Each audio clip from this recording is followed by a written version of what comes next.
예, 안녕하십니까. 예, 교육학 결혼을 맡고 있는 임현철 강사입니다. 예, 여러분들 지금 이제 9강 벌써 돼 있고요. 9강에서 이제 중세와 문해 부흥기 아마 여러분들 우리 때 볼 때는 르네상스라고 보통 이제 세계사적으로 얘기를 하죠. 예, 그때의 교육에 대해서 언급을 할 겁니다, 여러분들. 자, 공부할 건데요. 일단 중세 교육과 이 문해 부흥기의 교육을 하기 위해서는 여러분들 먼저 시대적 배경을 약간 아셔야 돼요. 제가 지난 시간에 한번 말씀드렸을 텐데요. 예, 앞에 이제 고대 그리스 로마 문화는 내용만 간략히 정리하면 되는데 이 부분부터 내용 정리는 당연히 해야 되는 거고요.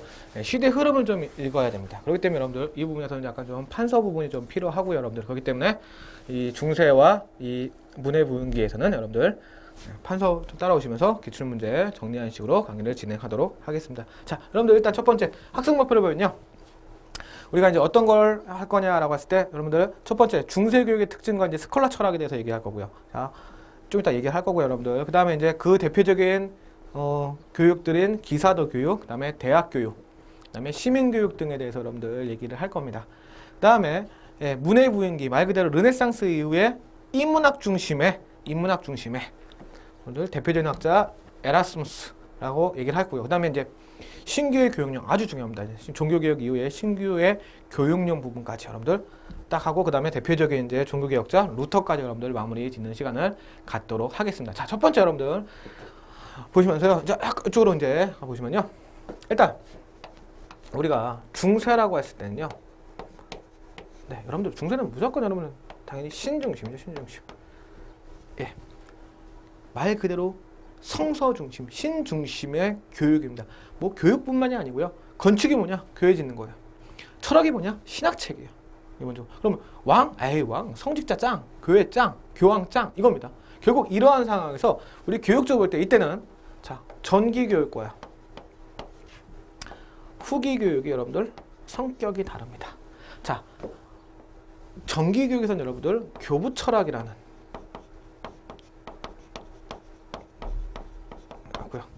이쪽에 이후에 영향을 준 게 여러분들 스콜라 철학입니다. 자, 차이점이 뭐냐?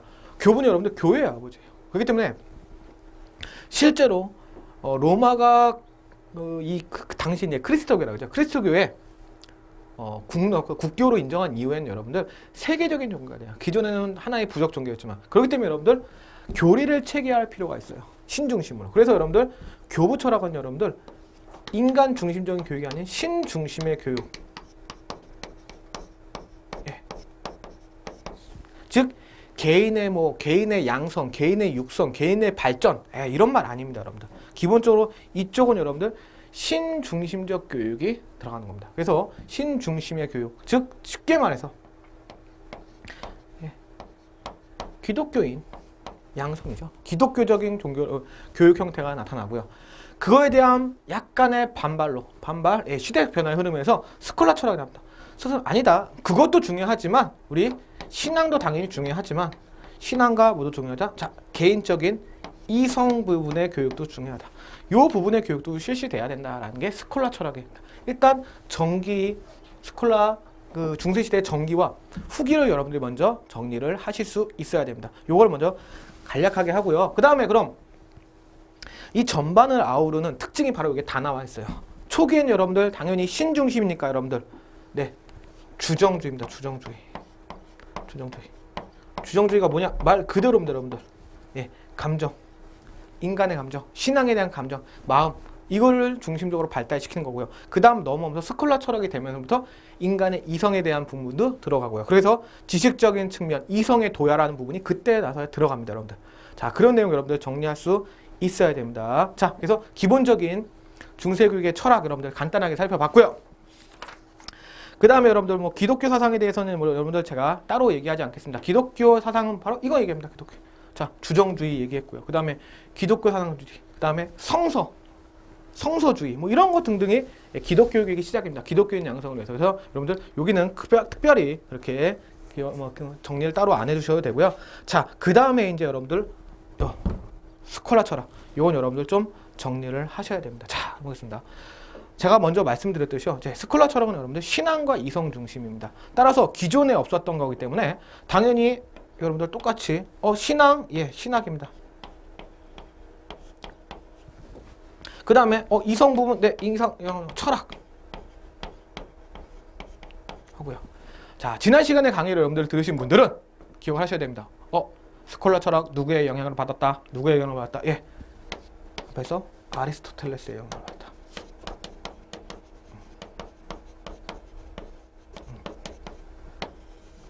근데 이것을 중심으로 두는 건 아닙니다. 여러분들은 어차피 후기 스콜라 철학도요. 예. 신학 중심, 신앙 중심입니다. 그렇기 때문에 여러분들 당연히 이것을 통해서 수단으로 삼아서 결국 요걸 강조하는 거예요. 신학적. 근데 기존에 인정하지 않았던 철학 부분도 정말로 제대로 된 신앙 중심, 신 중심의 교육을 펴기 위해서는 철학도 우리가 이해할 필요가 있다라는 개념입니다. 여러분들 이해하시겠죠? 여러분들 그 개념을 여러분들 하겠습니다. 자, 따라서 여러분들 스콜라즘은 단순히 이성적인 도야의 부분도 당연히 여러분들 이성적인 지식적인 측면을 키우는 것도 여러분들 기존에 여러분들 감정에 충실했다면 신앙심에 의존했다면 이제는 이성적으로 왜 우리가 신을 믿어야 되는지 이러한 교육들이 여러분들 들어간 겁니다. 그것까지 여러분들 같이 알아두셔야 되고요. 두 번째로 제가 뭐 첫 번째로 했으면 두 번째로는 여러분들 아까도 잠깐 문제에서 지난 시간에 우리 문제에서 언급했겠지만 여기서 볼 때는 여러분들 중세 대학 교육 중세 후기에 이제 본격적으로 대학 교육 중세 대학을 만드는데 오늘날의 대학을 만드는데 여러분들 기본적으로 영향을 맞는 영향을 끼쳤다라는 걸 여러분들 기억하셔야 되고요. 그 다음에 나중에 하나 더. 자, 우리가 중세 다음에 문해 부흥기라고 얘기했죠. 문해 부흥기 여러분 르네상스입니다. 르네상스이기 때문에 그쪽은 인문주의거든요. 다시 고대 그리스 로마의 인문주의적 성격, 인간주의적 성격을 다시 받아들여요. 그거의 시초가 됐다. 따라서 나중에 우리가 배울 인문주의, 문해 부흥기, 다른 말로 르네상스 이후의 시대에 인문주의에 역시 영향을 끼쳤다. 그래서 중세대학 형성에 영향을 끼쳤다. 그 이후에는 인문주의에 영향을 끼쳤다. 여기까지 같이 여러분들 두 개 기억하셔야 됩니다. 자, 그게 바로 이성도야라는 측면에서 여러분들 이해할 수 있는 부분입니다. 자, 그래서 여러분들 전기 후기의 전체 특징 얘기했고요. 그 다음에 기존에는 여러분들 신앙 중심의 주정주의였다면 이제는 이성도 같이 주체하는 이성도야라는 것까지 같이 하고 자, 반드시 기억해야 될 것. 아리스토텔레스의 영향을 받았다. 그 다음에 중세대학의 형성에 영향을 끼쳤다. 그 다음에 인문주의적 교육 발달에 영향을 끼쳤다. 요 세 가지는 여러분 스콜라처에서 반드시 정리를 하셔야 됩니다. 자, 그러면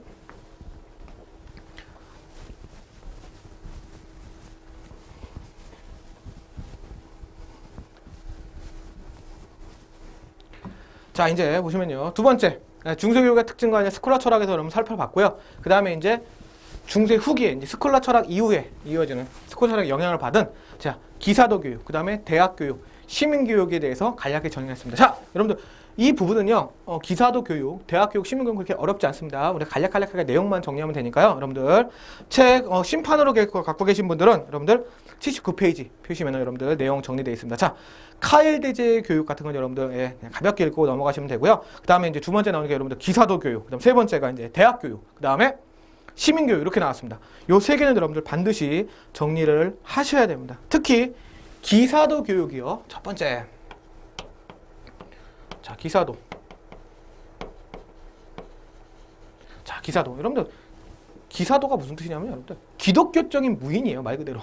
기독교에 사는 무인. 여러분들 알죠? 말 타고 다니고 창 들고 다니는 기사도 무인. 기사도 정신 뭐 이런 기사도 문학 여러분들 이런 거 많이 알 겁니다. 자, 그래서 기사도이기 때문에 여러분들 실제로 기독교적인 무인을 말하지만요. 중세 비종교적인 교육의 대표적인 유형이었고요. 자, 옛날에는 종교적인 교육은 어떤 겁니까?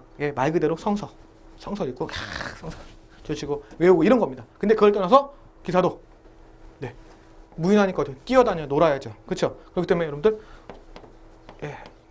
무인이기 때문에 당연히 밖의 활동도 중요합니다. 그래서 중요한 건 여러분들 여기서는요. 자, 이 말이 키워드예요. 생활교육이라는 말. 다시 한번 여러분들 뭐라고요? 생활교육이라는 말. 반드시 기억을 하셔야 됩니다. 다시 한번 뭐라고요, 여러분들? 생활교육이라는 말 기억하셔야 됩니다. 자, 그 다음에 그럼 여러분들 이거는 뭐야? 학교 생활에 의존하지 않는구나. 학교 교육에 의존하는 것이 아니구나. 쉽게 말해서 생활하면서 뛰어놀고 하는 거다. 여러분들 이거 어디서 나왔습니까? 이 점. 제가 예전에 한국교육사 할 때 산 뛰어넘고 돌아다니고 막 난리친다. 그래서 술은 좀 내가 막 한다. 그렇죠? 여러분들 화랑도라고 얘기했죠. 그렇죠? 그럼 여러분들 이거는 반드시 연결되는 게 신라의 화랑도하고 교육 형태가 유사하다. 이것만 여러분들 정리해 주시면 돼요. 기사도 교육. 자, 아셨죠? 여러분들 이해되셨죠? 자, 그 다음에 자, 이제 두 번째로는 여러분들 예, 대학 교육입니다.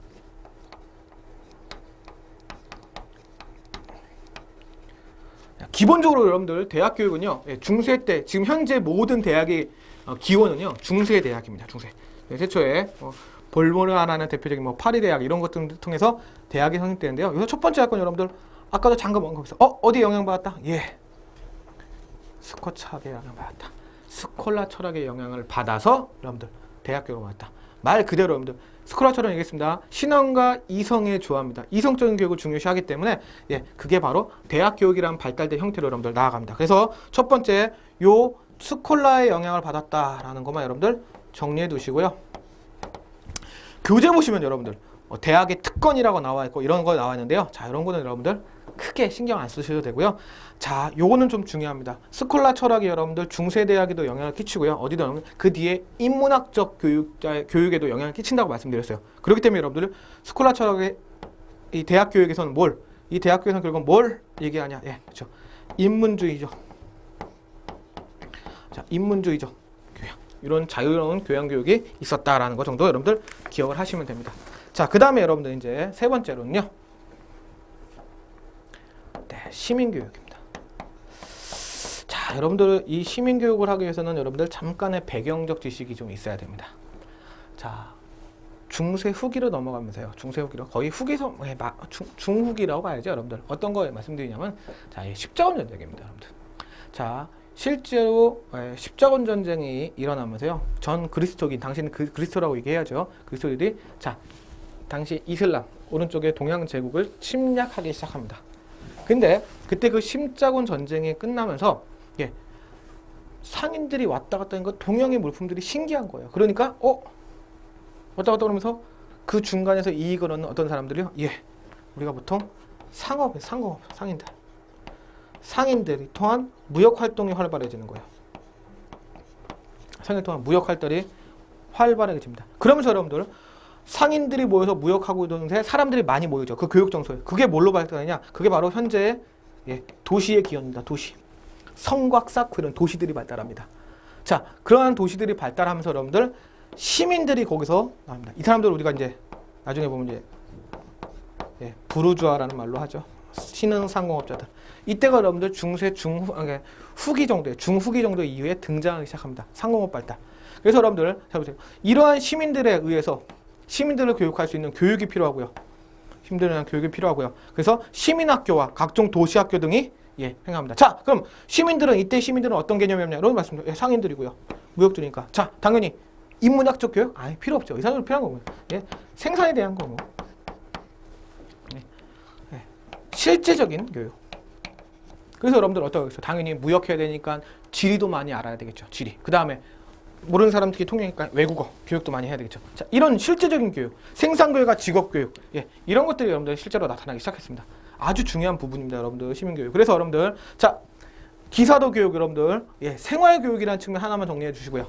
그 다음에 예, 화랑도 유사하다.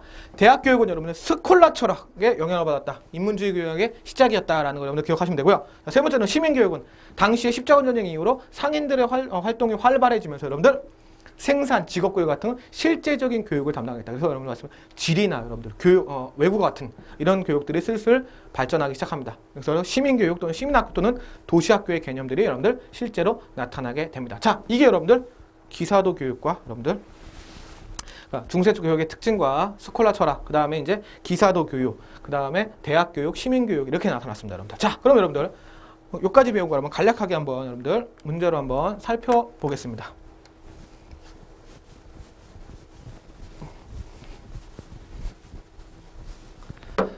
자, 다음 중 스콜라 철학. 예, 스콜라면 여러분 반드시 기억하고 신앙과 이성. 자, 중세대학에 영향을 줬다. 첫 번째, 여러분 뭐라고 나왔습니까? 교육의 실제가 지적교육, 지적도화에서 전환되어 문예부흥의 동기. 문예부흥. 예, 동기를 연구했어요. 여러분들 문예부흥이 여러분들 어떤 겁니까? 문예부흥이 여러분들 뒤에 나오는 이제 르네상스 이거 얘기하는 거죠. 거기에 여러분들 동기를 형성하였다. 예, 영향을 주었다는 얘기죠. 네, 여러분들 꼭 기억하셔야 하는 단어고요. 그 다음에 두 번째, 중세대학. 제가 계속 강조했습니다. 스콜라 철학은 중세대학. 그렇죠? 중세대학. 그 다음에 여러분들 문예부흥기 인문주의. 아직 우리 인문주의 교육은 나오지 않았죠, 여러분들. 그렇죠? 나오지 않았고요. 그 다음에 교육의 대상은 서민교육까지 확대시켰다. 이렇게까지. 여러분들 자, 요 부분 여러분들 정리 다시 한번 하셔야 되고요. 자, 그 다음에 여러분들 다음에는 요 다음 문제 하나 보도록 하겠습니다. 그 다음에 기사도 교육과 관련이 없는 것. 자, 다음 중 기사도 교육과 관련이 없는 것은 여기서 나왔습니다, 여러분들. 자, 지적인 것보다 활동. 여러분들, 기사도 교육은 제가 뭐라고 그랬죠? 생활교육입니다. 같은 말이네요. 이게 1, 2번. 그쵸? 그쵸? 여러분들 꼭 기억하셔야 되고요. 그 다음에 여러분들, 3번. 지덕체 수양. 예, 이건 맞습니다. 근데, 고대 문화의 부흥을 강조하였다? 아니죠, 여러분들. 자, 이건 뭡니까? 고대 문화는 여러분들 인문주의예요. 인문주의 성격은 여러분들 중세 대학 교육에서 나타난다 그랬죠. 그래서 이건 틀리고요. 그 다음에 제가 아까 강조했던 부분 신라의 화랑도 교육이다. 그렇죠? 여러분들 여기까지. 그래서 3번 이렇게 여러분들 정리 가장 기본적이네요. 그래서 스카철학 하나, 그다음 기사도 교육과 대학 교육, 시민 교육이 하나 이렇게 여러분들 정리를 하시면 되겠습니다. 자, 이렇게 여러분들 정리를 하고요. 그다음은 이제 다음 부분에서는 여러분들 이제 페이지에 한번 넘기시면요, 여러분들. 자, 문예부흥기. 알겠습니다. 자, 보통 우리가 시대별로 이건 참고사항에서 말씀드리겠는데요. 우리가 이제 4세기부터요. 14세기, 3세기, 13세기로 하겠습니다. 이때까지가 여러분들 중세고요. 그 다음에 이제 14세기부터 16세기 정도로 우리가 르네상스에 있는 과도기죠. 그래서 여기를 여러분들 문예부흥기라고 합니다.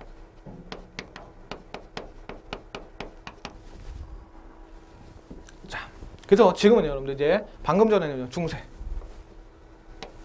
나왔고요. 지금부터 배우는 이제 문예부흥기. 그 다음에 여러분들 이제 17세기부터는 시민혁명에서 이제 근대사회로 넘어가죠. 그러면서 이제 여러 가지 근대부터 이어지는 현대까지의 교육 체제가 쭉 나오게 됩니다, 여러분들. 그렇게 여러분들 정리 이따가 하실 거고요. 자, 그럼 여러분들 오늘은 이제 지금 이 시간에는 문예부흥기 아까 말씀. 자, 여러분들 이 문예부흥기를 하기 위해서는요.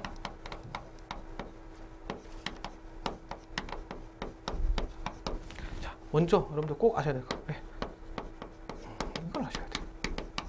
르네상스. 여러분들 르네상스가 무슨 뜻이죠? 부활 재생이라는 의미입니다. 프랑스어고요. 자, 뭘 부활하고 뭘 재생하냐? 여러분들, 자, 기존의 중세 체제는 뭐라고 그랬습니까? 예. 신앙 중심, 신 중심입니다. 물론 스컬처랑은 이성적인 부분은 분명히 도입했지만, 그렇죠? 도입했지만 기본적으로 신앙 중심이라는 거는 변함이 없다는 말씀이시죠. 자, 그럴 때 르네상스는 부활이야 합니다. 뭘 부활하냐? 그렇지. 고대 그리스, 로마의 이성 중심의 또는 인간 중심의 예, 인문주의지 예, 이걸 부활시키는 겁니다, 여러분들. 다시 기존의 교육이 기독교 성서 중심의 신앙 중심이었다면 문예부흥기는 르네상스로 딱 이어지는 고대 그리스 로마 이성 인간의 인문주의가 부활이 여러분들 나타난 겁니다. 자, 그래서 여러분들 자 14세기 보면요, 교육의 특징에서는 당연히 여러분들 첫 번째 이제는 다시 개인주의입니다. 개인의 이성을 가장 중요시하는 부분이고요. 자, 여러분들 이해하시겠죠? 개인의 이성. 자, 그 다음에 두 번째 언어 중심의 교육입니다. 왜냐면은 예전 것을 고전을 읽으려면 여러분들 고전어부터 해야 되죠.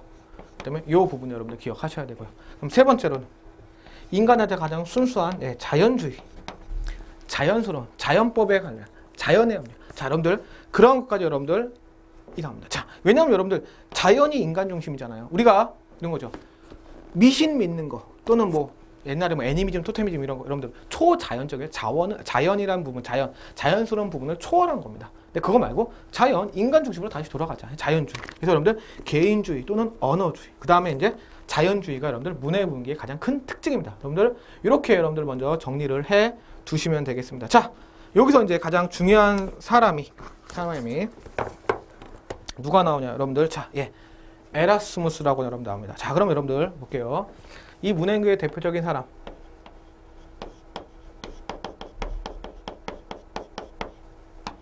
당연히 이 사람 여러분들 기억하시고, 당연히 인문주의자입니다. 자, 인문주의. 고대의 인간 중심적인 고전 문학을 번역하고 그걸 찾고 다시 인간 중심, 이성 중심이라는 인문주의 문학의 첫 번째 대표적인 사람입니다. 자, 두 번째는 우리가 에라스무스를 이 교육학 개론에서 교육적인 측면에서 우리가 살펴보는 가장 큰 이유는 바로 이것 때문에 그래요. 여러분들 보면 네.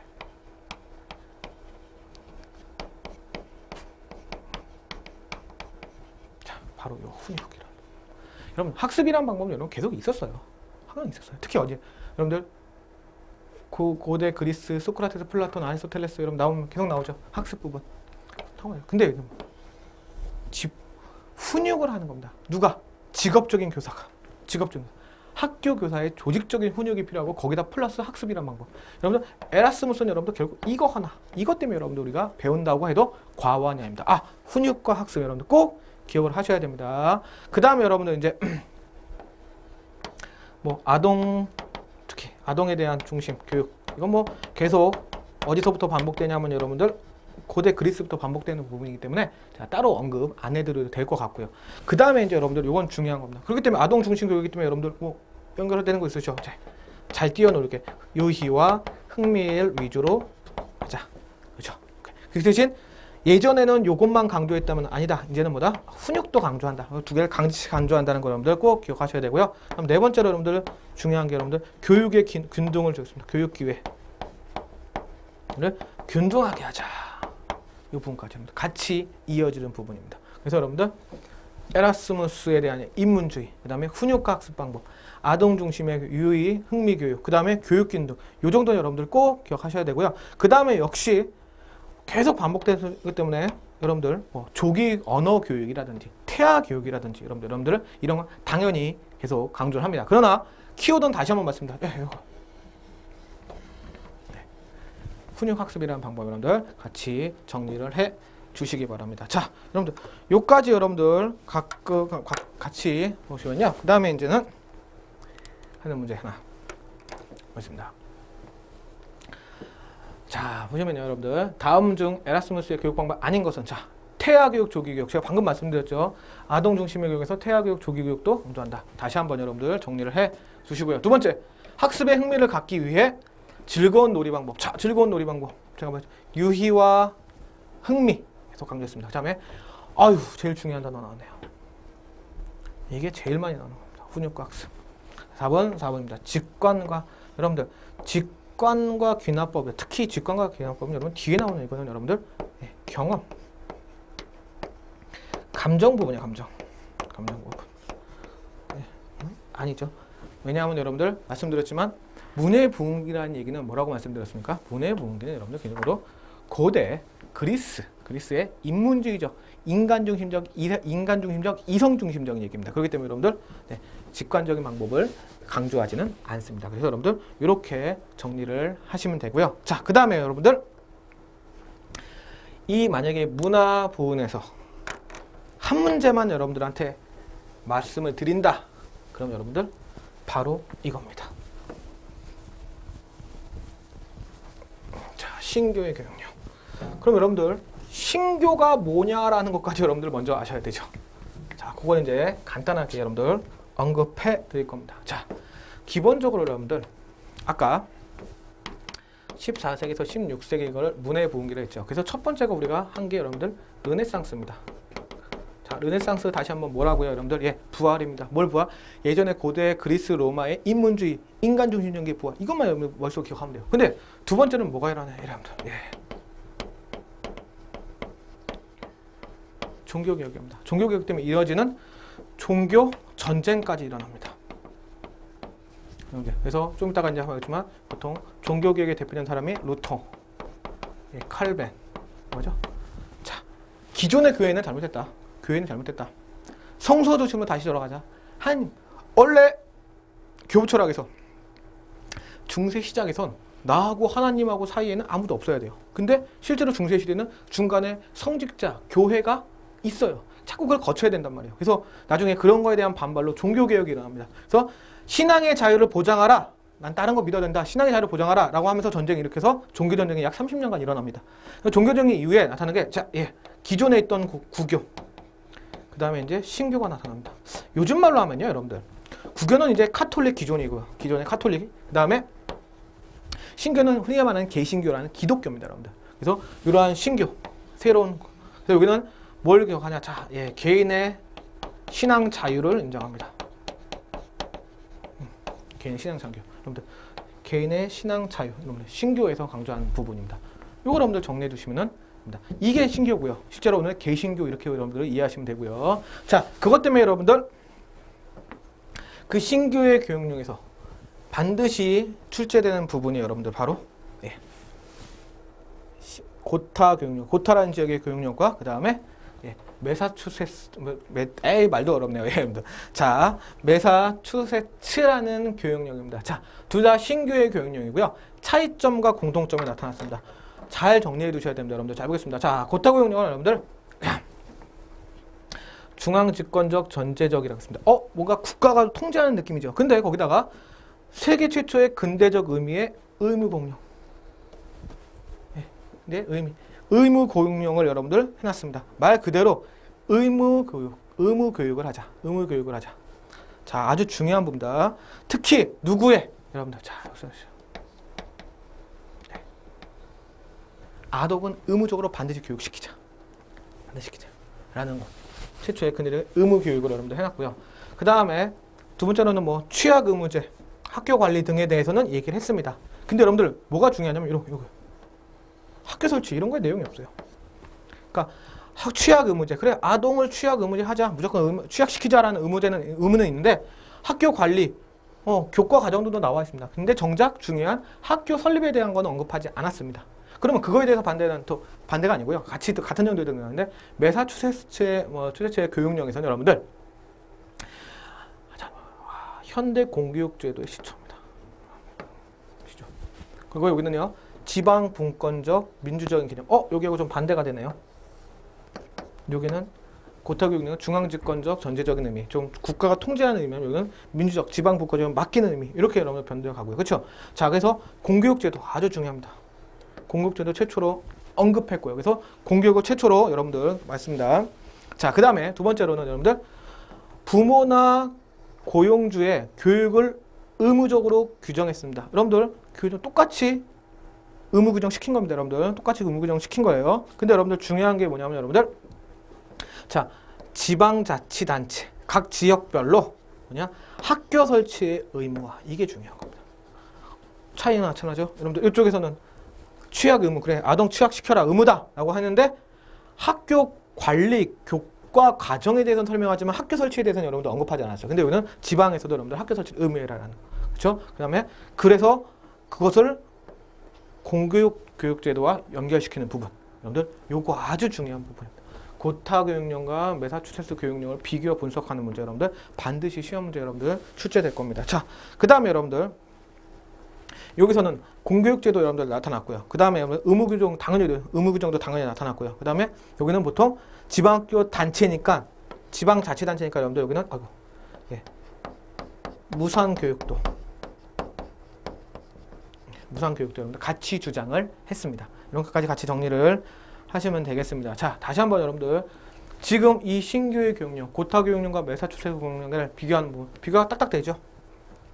공통점은 뭐냐? 그렇죠. 요거 하나죠. 결국 취약의 의무 규정, 그렇죠? 아동, 특히 아동들에 대한 의무는 의무했다라는 건 공통적이고요. 특히 여기는 취약 의무제만 얘기했다면 이쪽은 현대적인 공교육제도로서 실제로 각 지방마다 학교 설립을 통해서 무상교육을 실시할 수 있도록 해야 된다라는 거고요. 학교 설치를 의무화했다는 사실 여러분들 반드시 정리를 해 두셔야 됩니다. 자, 그래서 여러분들 크게 보면요, 저희가 크게 보면요, 르네상스 전에 이제 우리가 지난 시간에 배웠던 앞에서 배웠던 게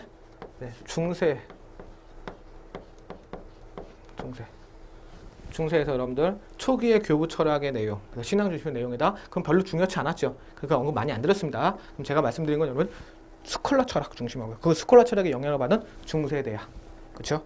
시민 교육 나타나고요. 시대적 배경 기억하셔야 되고요. 그렇죠? 그다음에 에라스무스 여러분 기억하셔야 되고요. 그렇죠? 에라스무스 기억하셔야 되고요. 그다음에 이어지는 르네상스 시대 문해부흥기의 인문주의적 부활 라는 거 하나 기억하시고요. 그 다음에 종교개혁 이후는 종교정경에 이어지는 신교의 교육령 2개. 이렇게 여러분들 정리를 하셔야 됩니다. 자, 그 다음에 여러분들 마지막으로 간략히 살펴볼게요. 여러분들 루터인데요. 루터. 자, 루터는 여러분들 크게 루터는 제가 말씀드렸지만 예, 신교를 주장한 사람입니다. 그래서 루터는 여러분들 크게 어렵지 않고요. 자, 여기도 여러분들 이것만 기억하세요. 역시 종교개혁인데 이 사람도 종교를 믿는 사람이에요. 신앙. 그래서 여러분들 이거는 신앙은 신앙인데요. 신앙. 어떤 신앙이냐? 예. 개인이 자유적으로 믿을 수 있는 합리적인 신앙. 이걸 중시하고요. 그 다음에 거기다 플러스 예, 사회적인 예, 도덕도야라는 말. 자, 사회적 도덕. 혼자 사는 게 아니기 때문에 사회적 도덕. 이 두 개의 병행을 중심하고요. 그래서 여러분들 꼭 중심할 게 여러분들 뭐냐면요. 여러분들 자, 학습 역시 중요합니다. 교육 방법에서. 형이 학습 중요하죠. 그 다음에 여러분들 뭐까지 중요해요? 실습 중요해요. 실습도 중요합니다. 요 두 가지만 학습과 실습. 이게 여러분들 루터의 말의 가장 중요한 부분입니다. 나머지는 여러분들 똑같습니다. 공교육 주장했고요. 여러분 여기서 나왔지. 공교육 주장했고요. 그 다음에 여러분들 보통 의무교육, 그렇죠? 의무교육 주장했고요. 그 다음에 특히 이제 뭐 정서적 교육으로서 체육과 음악으로 했는데 이건 간략히 내용 정리하시면 되고요. 루터가 요 신교 교육력에 대해서 같은 부분이다. 이렇게만 여러분들 정리를 해 주시면 되겠습니다. 자, 그러면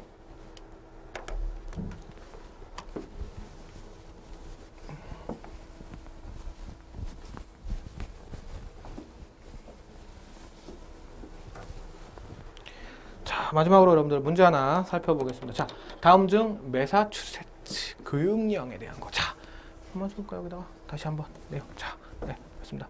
뭐 의무 교육 했고요. 두 번째, 네, 현대적인 공교육.